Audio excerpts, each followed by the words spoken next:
Welcome to the Root of It All podcast with Tree, where you will learn new habits for human betterment. We talk about all things related to personal growth, and everything is on the table.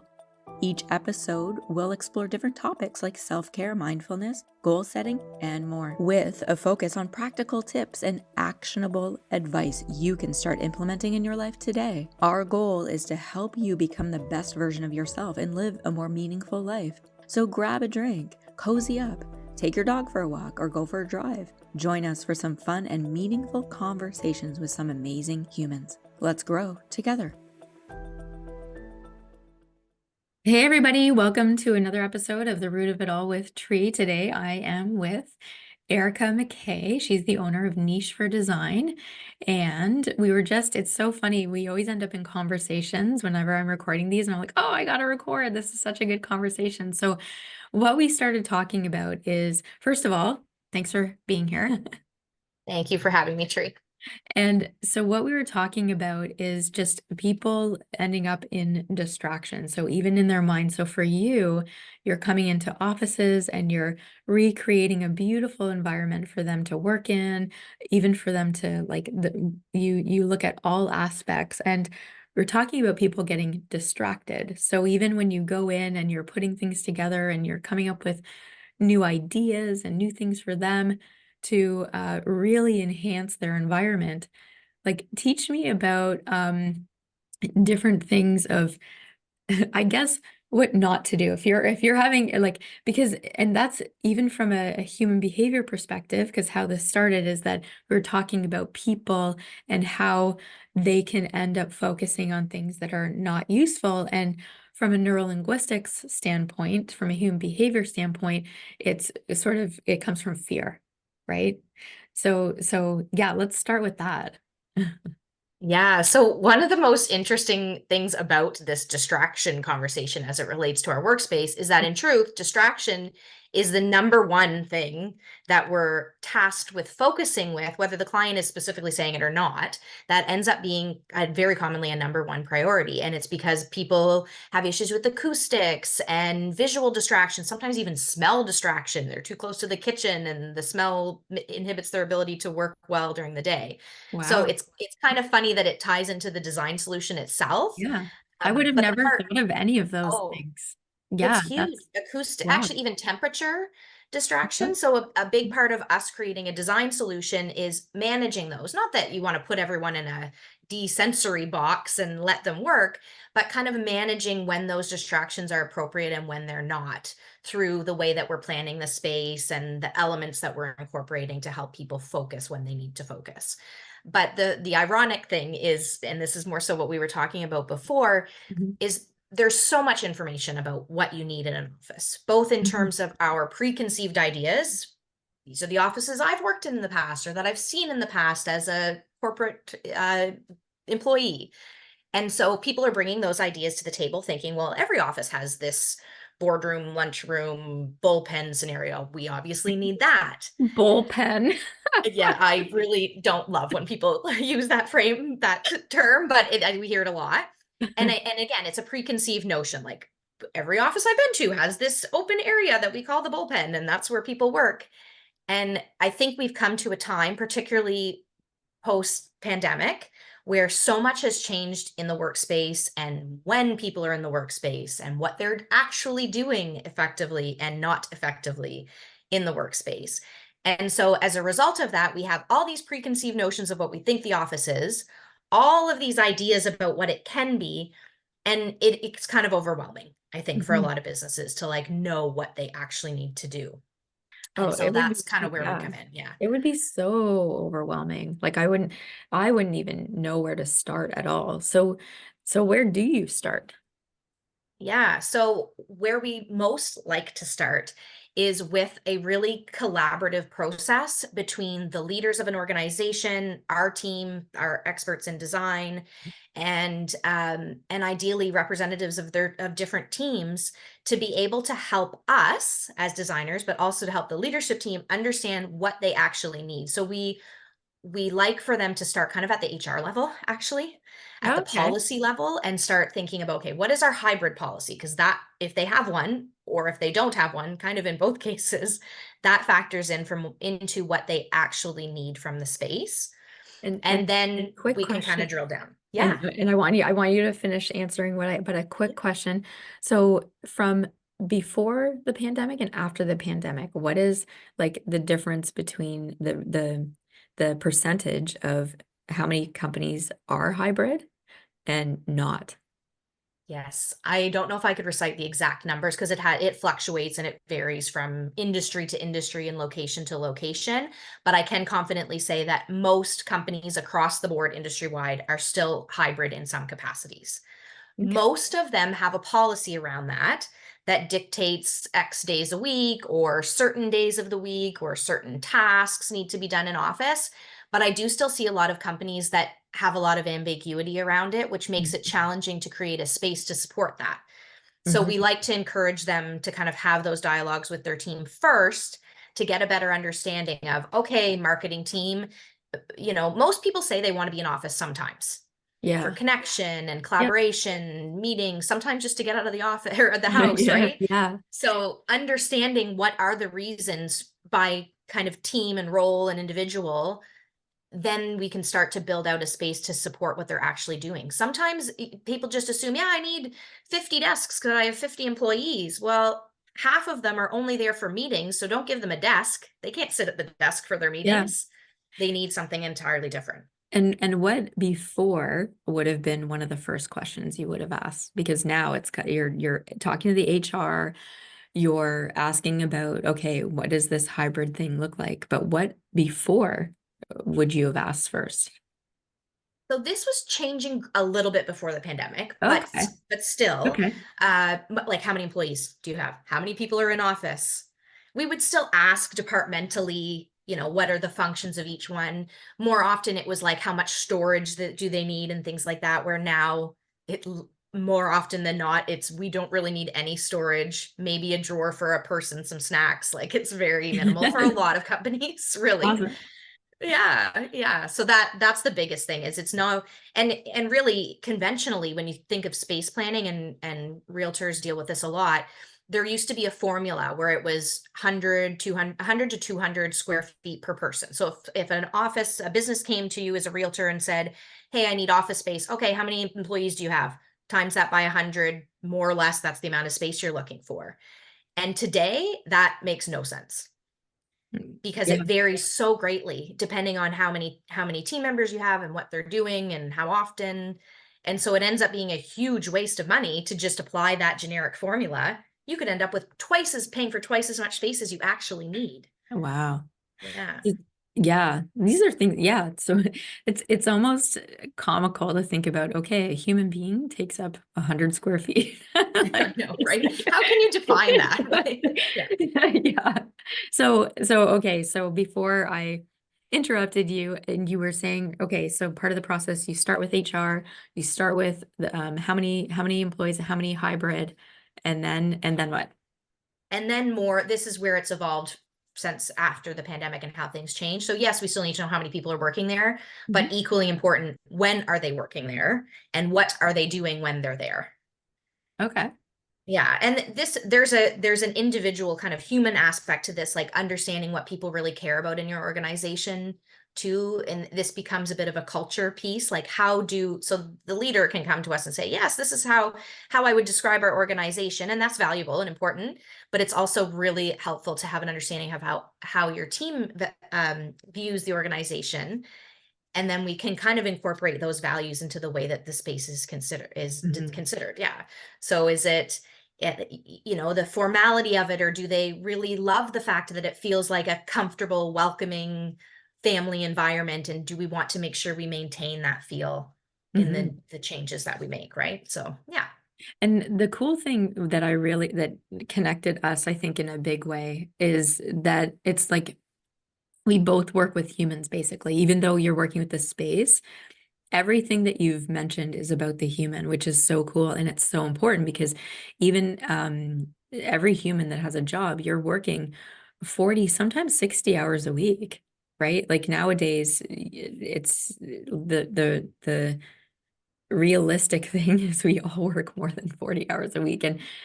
And even whether it's actually at your job, but a lot of people have side hustles now. So even if you're going in and doing somebody's home office, or even if it's for a corporation, it's still people use space differently. Yes. You're a perfect example of that, Tree. You're one of the most, you have one of the most, some of the most unique preferences in how you use your space. And I love that about you. I think that's so kind of self-aware of you to really have an understanding of what kind of environments support you the best. Yeah. So, and we'll just teach people that are listening about that. So for me, when I went to Erica, I said, okay, I have this home office and I don't know how to how to work it or whatever. Cause even when I'm on my laptop, I'm literally doing some form of yoga stretches on the floor. I can't sit at a desk. Sometimes I can't stand for too long. So it's like, oh, this, okay, no. Oh, this, okay, no. And it was actually funny because just this past weekend, my husband and I, we were at a sailing training. And so we were down in Tampa, and the trainer who knows me and whom I'd taken like many courses and stuff, like he knows that I get up and I'm like moving my body this way, moving or sitting in the chair some funky way in any training. And so even on the boat, if we were sitting and he was teaching like about the boat, every time I'd get up and stretch, he's like, I was waiting for that. What took you so long? Like just like, Yeah. because he knew that's how I am. And I was like, oh wow, okay, I'm actually more predictable. So That's actually a great thing that you do that. I mean, one of the things we try to encourage through the design of the space is encouraging people to get up and move throughout the day. That's the point of a height adjustable desk, for example, is to mhm. encourage. So the fact that you're doing that inherently is actually really wonderful. So teach us about some of the most common requests that you get that maybe people wouldn't even think about. Yeah, I think honestly that what ends up happening is the request is how do I create a space that my team actually wants to visit? How do I create a space that actually supports what they're doing day to day? And then what they're asking of us really is what does that even look like or incorporate or mean? And so that's when we start to bring in aspects of design and particularly wellness aspects. I know I talk a lot about the well building standard, Mhm. and it started in 2016, and I got more involved with it a little bit before the pandemic and through the course of the pandemic because they talk a lot about how the built environment can support humans, right? Love And it. so that Love it. just Love it. aligns Love so it. perfectly. Yeah, it aligns so perfectly with the way I've always seen the purpose of design. It's how do we create spaces that function more optimally for to support the people that are occupying them. Mhm. And I think we've reached a time in corporate design in particular where spaces are really for people. The reason companies have offices is so that their teams connect and that they build those relationships and that there's a sense of belonging because that impacts retention and Mhm. engagement. Whereas I think in the past, sometimes the corporate office was thought of more as a showcase for bringing in investors and wowing clients. Yeah. And So that's much more rare yeah, now in it's terms more. of the priority. Yeah, yeah, and it's actually interesting that you bring that up because I literally just came off a corporate training that I facilitate, and we were talking about ego high, ego low, right? So what you're talking about is ego high. It was like everyone has their own office or the corner office, or we need to wow the clients. Whereas right now, I think, and correct me if I'm wrong, what you're teaching us all is that now we're in a little bit ego neutral, right? So that everybody's open, we're all in it together. We're creating an environment for community. And it's interesting that right now in society, we need community. Like I find it hilarious. So another thing you and I were talking about is that before we start recording is this pheromone, right? Did I pronounce Yes. that right? Pheromone? Yes. Yeah. I think so. And yeah. And so us as a species, right? We are meant to be in community. So you look at even elephants, they have baby elephants, and they all baby elephants are part of the community, right? And so all female elephants take care of all baby elephants, right? It's not like, so even us as a species, it's interesting how we created these boxes for us to live in to separate ourselves, right? Yes. Which is Sort of ironic. Yeah, it is, which is ego high. And now, as the society has changed and that people can't afford housing, well, here in Canada, that it's just, quite high, that people are going back to community. Like even the people that live beside my dad, it's two couples and they've bought this house together.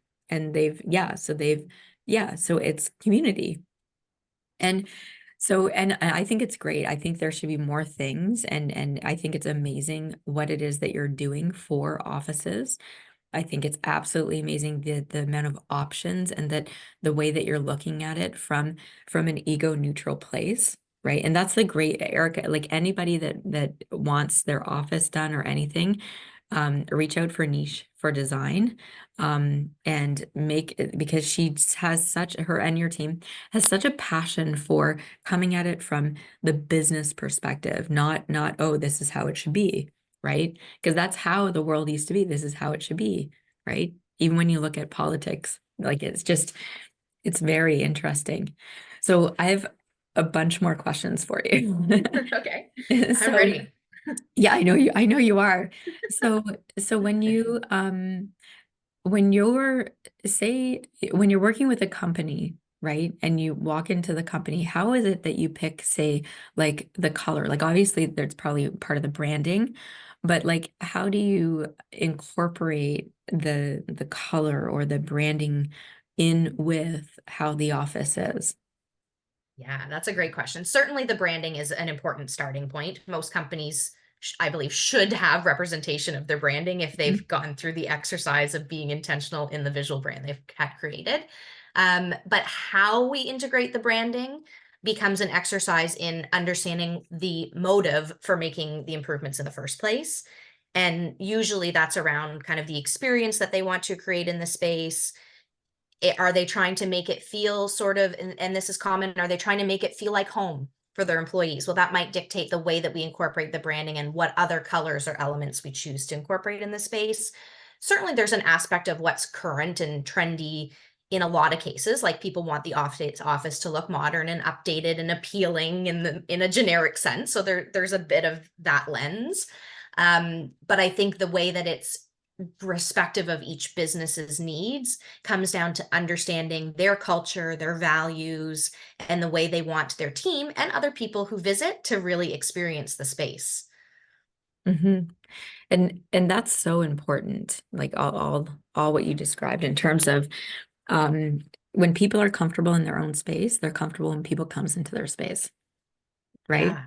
Yeah. Yeah. Like that's and I always find it so fascinating around Christmas time that everybody is just trying to like make their house like just perfect, right? And just so that they can be comfortable to have people in so that they don't feel like they're being judged. So do Yes. you get a sense of that sometimes with businesses that you go in that maybe they like, here's it. Yes. So give us an example of the like most dramatic transformation that you've ever created? Like something that was like, have you ever walked into a business and it's like right from like 1967 Mad Men and you had to like bring it to like 2024? Oh, so many. I don't even know that I could pick a favorite. I would say a common version of that I have seen lots of times, and we often talk about with my team that we love walking into a space that's absolutely horrible. Like it's a low bar to start with, and the opportunity for us to make this so amazing and such a huge improvement is just so great. And so we really appreciate those opportunities. So a lot of times, so running into spaces with no natural light or views, that's one that happens a lot. So being able to change out lighting so that it feels more comfortable, causes less issues with glare and can cause headaches. Like poor lighting can cause headaches and all kinds of issues for people. And being able to look at creative ways to, we can't always put in a window, but Mhm, looking at creative ways to kind of create some of that benefit. So lighting, but also natural elements. Part of having access to windows is that research has told us being able to see nature even has an impact on our stress levels. mhm, So when there's an opportunity, when it's more challenging because there's no window, but there's an opportunity for us to incorporate even views of nature or natural materials that can help mhm, definitely. In terms of spaces being dated, I mean, often the spaces we go into are dated, and that's kind of the catalyst initially for looking to do something. So I don't even know what I could tell you is the worst one. I've seen some pretty interesting places for sure, but yeah, that's common. Yeah. And it's interesting how style comes back around. Me, myself, I love like retro stuff. Um, Yeah, me too. yeah, Yeah. it's so fun. And even I remember you and I talking about plants and how plants can actually change the temperature or the air quality. So teach us a little bit about that, of the importance of like real plants in the workspace. Yes, for sure. And I should just mention one other thing to your style question. I think the Yeah. key to that, why it's not as notable too, is as far as I'm concerned, good design is good design. It's not about the fact that it's old. That's Yep. the problem. It's, is there ways based on what we have access to and information about now to make the space better for the occupant? And so that's where our understanding now about plants, for example, and often this is called biophilic design, which is basically about connecting the occupant with nature, because we know that it supports their well-being Hmm. hugely in terms of stress in particular, and then all of the health considerations that tie into stress, cardiovascular health, mental health, even reproductive health, we know ties into Hmm. stress. Yep. So yeah, so incorporating plants, being able to see plants, that visual aspect is good for our stress response. Also acoustically, that is, it can be a good one, having that texture of plants, particularly if you have like a living wall or something. There are acoustical opportunities that Oh, absorb okay. sound Oh. and subsequently makes people more comfortable because they don't have that reverberation happening and that Mhm. echo and so forth. Air quality, plants clean our air. People, I think a lot of people know Mhm. that certainly. So having plants in the space means your air quality is better, particularly with relation to humidity too. So a lot of offices are very dry. Mhm. The older HVAC systems for air circulation, in many cases, particularly if you have like radiators and things like that, the spaces can get very dry. And one of the best tools that we can utilize without changing the whole mechanical system is to incorporate a lot of plants, because Mhm. can improve that dryness. So that's a big one too. We've even tested that in our own office. We do have radiators. We're in like a mid-century office building, and we have radiators, and it was very dry in there. We measured the humidity and made just a few plants even made actually a pretty significant difference in the humidity level. And that's important for virus transmission, for germ Okay. transmission. So there was a lot of talk about that during the pandemic, of making sure you have an optimal humidity in the spaces you're spending time in, because it helps with preventing the transmission of diseases and so forth. Yeah. Awesome. Yeah. And so what got you into this business? Yeah. So I If anyone can see her face right now, she's like, "Whoa, yeah, good like, how do question." I not make this a long story? I was one of those, I don't know if there's too many of these people around, but I was interested in spaces since I was like a child. Mhm. And it was about like understanding how a space could be created in a way that functions more optimally. It wasn't even just about the aesthetics, although I that was interesting. The art of it was interesting for me too, but it was really about, how could this space be better? And to the point that I was always drawing floor plans in all my school notebooks, and even I was a figure skater as a kid. Oh, And nice. so I was in arenas all the time. And I think I was about 12. My parents got me a drafting table for Christmas, kind of random. And I drew an arena because I was so like intrigued by how could this be set up in a way that works better Mhm. for these athletes and all of the training that they're doing on the ice and off the ice. And so I was just really interested in, how do you optimize space and space planning? And yeah, so I ended up going to school for interior design, and I had grown up in a family business that was involved in office supplies and office furniture. And so after school, I worked in residential design for a little bit. I worked for government. I even worked for a hotel design company for a while, but I Nice. kept getting pulled back into corporate design and offices. And part of me thinks maybe that is a little bit of my background, that bit of office furniture life I had in the family business. But nonetheless, it kept pulling me back to this area, and I'm really glad it did. I think there's a lot of opportunity for impact in designing offices, because even with people working from home, we spend a lot of time in the environments we work in, right? Mhm. So there is an opportunity to optimize them and help have them support us better. Yeah, and I think a lot of business owners don't really know what's available until like for example, as an employee, right? If you're not aware of the space, you just show up and you just kind of like, well, here's my chair, here's my desk, here's my whatever. And it wouldn't even dawn on a lot of people to actually change like what's going on in the actual space, even people's homes. Some people, they are just living to live, right? Like me myself, I suck at any kind of interior design. Like my husband's aunt is absolutely amazing with it. And when we first met, she'd come into our house and she'd be like, "Oh, you should move this couch here or whatever." I was like, Okay, let's do it." And she'd look at me like, what? And I was like, yeah, man. Like, cause I'm totally like, you know, That's and awesome. it's, yeah. And she would be, are you sure? Are you sure? You're not a fan. I don't want to upset you. I'm like, no, man. I have no idea about any of this stuff. And then year after year after year, she'd slowly come up with like, oh, you should recover the seats on these chairs on your island. I was like, okay, cool, let's go get some fabric. And she's like, oh, and she'd just pick it out. And I can do stuff. Like I'm good at doing things, but I just tell me what to do. Because I Yeah. just don't have the eye for it for fashion, because I came from the fashion industry, but for space. So, and it's an interesting thing. So in neurolinguistics, we talk about drivers, right? So drivers are people, places, task, processes. So you're always in first, your driver is the place, right? The Yes. place, the space, right? Yes. And for me is people. Like I Yeah. can like that, I'm people all day long.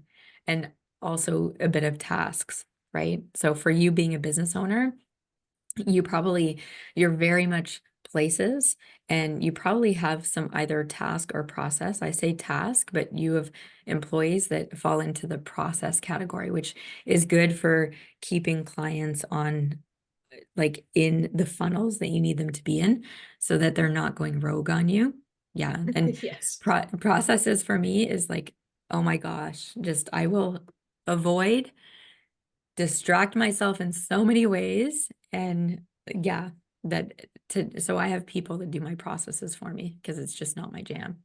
Yeah. Yeah, for sure. Everybody's so different, which is exactly Yeah. the point. And I think to the point about spaces too, what everyone needs from space is different, and how significantly someone is impacted by space can vary. Everyone is impacted. It's one of those things that, so for corporate wellness, for example, companies do all these corporate wellness programs. Well, a corporate wellness program that involves wellness elements in the space has inherent participation.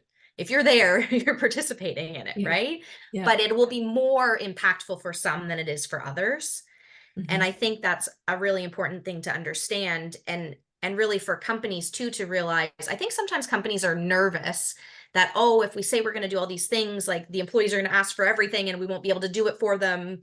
And so we just shouldn't ask. Yeah. But I think more often than not, what we end up realizing is it doesn't always have to be these elaborate, wild plans and putting in these incredible amenities and creating, an office like Google, although that's fun, I'm sure. It's more about just being intentional with Mm. what we're creating and having the input from people, understanding that there's going to be variations of what that means. Um, we actually created a course around that to sort of address the fact that sometimes clients are nervous about going too far and integrating the people into the process. Usually, once we get into it, they understand why it's valuable. But Mm. the course we created is really geared towards more the employee and showing them how their workspace impacts them, but not from the standpoint of you should ask for all these things in your office to make it fabulous. It's more about like, what are the little things you can do? If you're working from home, turn your desk so you can see a window. Mm. If you're sitting on a laptop, put some books under it so that at least your eye level is better and you're not going to be hurting your neck ergonomically. Hmm. So it's just about this understanding that like the space actually impacts us and Hmm. it doesn't have to be elaborate. And the big thing, like the higher level thing, what you're talking about is the options, right? Yes. Like back in the day, and um, I'm older than you, but it was like for us growing up, it's like suck it up, and this just needs to be done, right? Whereas now, when you look at everything that's available to us, Yeah. right? Like in terms of products and even services, right? Like, and so it's so cool to be able to have this business in this day and age, to even have to like, how cool, like, your job is to present things to business owners of options that they had no idea existed, to create human betterment in their environment, which creates higher productivity, Yeah. right? Well, we know options are worth it, right? There's Mhm. a business case for options at this point, which Yeah, is really interesting in and of itself. absolutely. And that's the cool thing about life in itself too. And even when people come into the clinic, it's like they don't realize the options that they have. And that's why I'm excited for you and what it is that you do, and to share to all business owners what it is that you do, because it is options. So let people know how it is that they can get started to work with you. Yeah. So anytime a company is thinking about making changes to their space, maybe it's they feel it's dated and that people don't like being there, or maybe people don't like being there and they don't know why, or uh or they're moving or renovating. Those are kind of the catalyst for a conversation at any rate. And we always start with a completely no obligation discovery call, and it's just a chance to kind of get to know the leader a little bit better, to see if it's a fit to work together. And then in some cases, in a lot of cases, actually, we end up starting with feasibility studies. So we'll work with a company to help them figure out, should you move, or maybe you should stay where you are and we just need to make some changes to it. Mhm. Maybe you need less space, maybe you need more space, like really understanding the core requirement that they're dealing with. Because usually, even if they think they know, they don't really know at the beginning. So we help them kind of uncover that before we get into the process of working on a project together. And and then what's the next step? So you come in, you present, like, do they get different options? Do you like Yeah, yeah. So even at that feasibility study, we do give them options, and it's really specific. If someone comes and says, "Hey, our lease is running out. We're trying to decide whether to stay or go," we do some space planning options of their current space and hypothetical other spaces, just to give them a visual to understand what the scenarios might be. Mhm.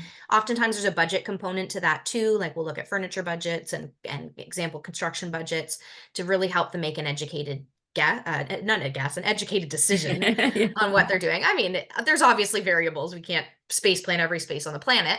But yeah, it gives them some information, some real concrete information that they can proceed with. And then once they decide on what they want to do, we prepare a proposal for them, a flat fee proposal that kind of walks them through the design process. Maybe they'll need a building permit, so we'll walk them through what that looks like, and we take care of all of those aspects for them, for example. In a lot of cases, they'll want us to bid the project out to contractors. So we help them through that process as well, and make sure that they're able to kind of compare apples to apples, with and have the end product be really what they're planning for. And we stay involved the whole way through. So we do furniture installation, the installation of artwork and accessories, everything at the end. So we're really with them till the very end, making sure that the space is executed as intended. Awesome. Yeah, that's fabulous. And as a business owner, it's about letting go of mind traffic. So knowing that there's a company like yours that can just really, the business owner can just be like, okay, just take care of it and know that it's done. And yeah, that's a real sigh of relief when it comes, well, too, like, I'm sure there's other elements of you being a business owner, of people that you have that just take away your mind traffic as well for other things, which is great. Absolutely. And that's a big part of why we focus on commercial design, Mhm. is because I think that's even more important when you're dealing with business owners and business leaders. Oftentimes in residential design, people want to be more involved, and not that our business clients don't, but they want someone who's going to take care of it and give them some options, involve them in an efficient way Mhm. through the process. So it's still a reflection of what they need and what their team needs, but without them having to put in the mind space. I love that analogy, into making it happen. Mhm. They don't want to go shopping with us typically. They want us to bring them the options and say, okay, here's what's best. What do you want? Kind of thing. Oh, absolutely. Absolutely. Because there's so many details about it and it's just too much, right? Yeah. So how can people get a hold of you? We are going to have all your links and everything um in the description and stuff like that, but how do you like people to get a hold of Niche for Design in order to get started? Yeah, probably our website's the best way. We have quite a lot of information on there about different kinds of projects and services, and even some resources there, lots of free resources and access to our course and so forth. And yeah, the opportunities to reach on there is usually the best. Awesome. And your website is? Nichefordesign.com. .com. Awesome. Awesome. Well, thank you so much. This has been an amazing pleasure. And I encourage everybody to reach out to Niche for Design. They're great if you need any interior things or even just office furniture in general, if you're looking. So there's lots of different layers as well. So yeah, so reach out. And it's been a pleasure. It's always a pleasure connecting with you. Thank you so much, Tree, as always. Well, folks, that's a wrap for today's episode of The Root of It All with Tree. I hope you enjoyed it as much as I did. But before we go, I just wanted to remind you that you can follow us on social media. You can find us on Facebook or Instagram. And we will be posting motivational quotes and behind the scenes content that you won't want to miss. You can always sign up to come live while we're filming this, or even join us online through Zoom. We always offer open question and answer after each episode that we don't record, so it's all private, but you can get more involved. So sign up for free at businessgrowthresults.com, and we're going to cover all kinds of different topics that you're not going to want to miss. And if you're looking for that one-on-one guidance or help, be sure to book a free screening. You can do that at burlingtonhypnosis.ca or call 905-634-4777. And finally, you can catch our podcast on all major podcast platforms, including Spotify, Apple Podcasts, and Google Podcasts. So be sure to subscribe and never miss an episode. Thanks for listening.